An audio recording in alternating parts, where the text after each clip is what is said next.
এয়া আমন্ত্ৰিত কৰি আনিছে প্ৰদীপ গগৈ ঘৰত। এয়া চাওক হুঁচৰি ধেমাজি চিলাপথাৰ জোনতৰা হুঁচৰি দল।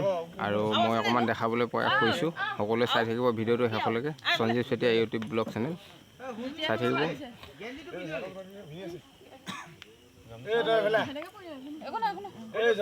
এইফালে গৃহস্থই সেৱা ভাগি আদৰণি সেৱা ভাগি ধৰিছে, চাওক। কৃষ্ণ এই বাবৈচা হ'ব বিহুৱা ভকত সমাজ আপোনাৰ হ'ব। আজি আপোনাৰ গৃহত ইমান দূৰৰ পৰা আহি পদধূলা পেলালে, সেয়েহে আপোনাৰ হ'ব আমি পোনপ্ৰথমে আপোনাৰ হ'ব শ্ৰীচৰণত এভাগি সেৱা ধৰি আপোনাৰ হ'ব এবাৰ আমি আদৰণি জনাব বিচাৰিছোঁ। কৃষ্ণ আদৰণি জনাবলৈ আমি গুৰুজনাই এভাগি ঘূৰাৰে আপোনাৰ সদৌতি ৰাইজলৈ আমি আশীৰ্বাদ বিচাৰিছোঁ। কৃষ্ণ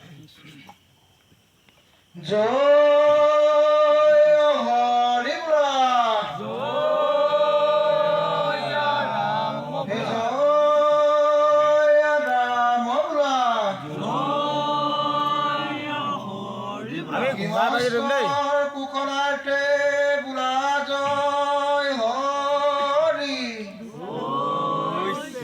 বলিনী গদতি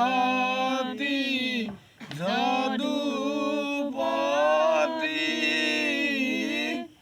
ৰাম ৰাম ৰাম ৰাম ৰাম।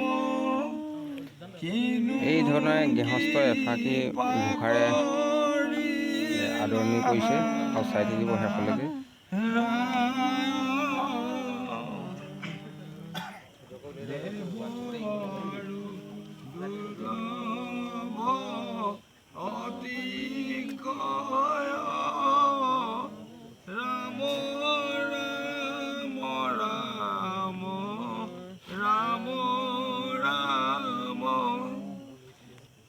হে প্ৰভু, আজি আমি এখেতলোকৰ ঘৰত এভাগি হুঁচৰি গাম বুলি আহিলোঁ। ইয়াতে যদি অজান্তে কিবা ভুল ভ্ৰান্তি হয় আপোনালোকে সদৌতিয়ে যেন আমাক ক্ষমা কৰে তাৰে প্ৰাৰ্থনা। গৃহস্থৰ দীৰ্ঘায়ু কামনা কৰি আমি হুঁচৰি আৰম্ভ কৰিছোঁ বুলি সকলোকে জনাইছোঁ। গুৰুঘাট মৰা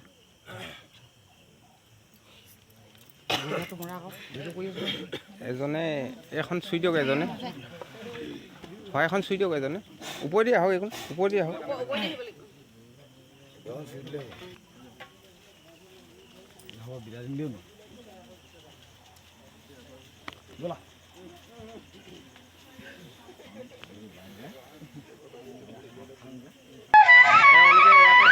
ভাগি মাৰিব আৰু মই তাকে দেখাবলৈ প্ৰয়াস কৰি আছোঁ, চাই থাকক।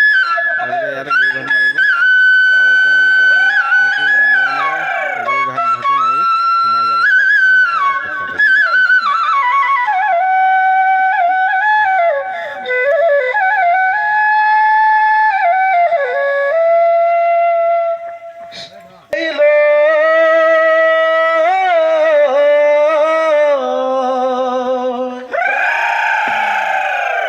কাঠৰ সদায়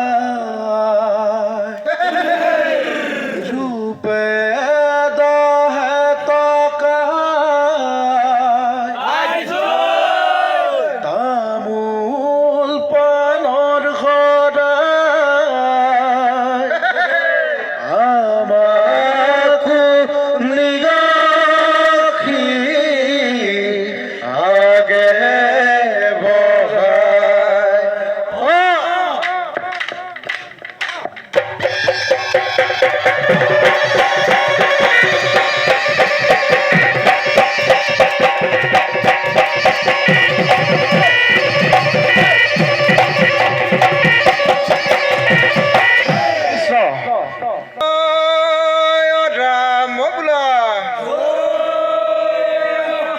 কৃষ্ণ।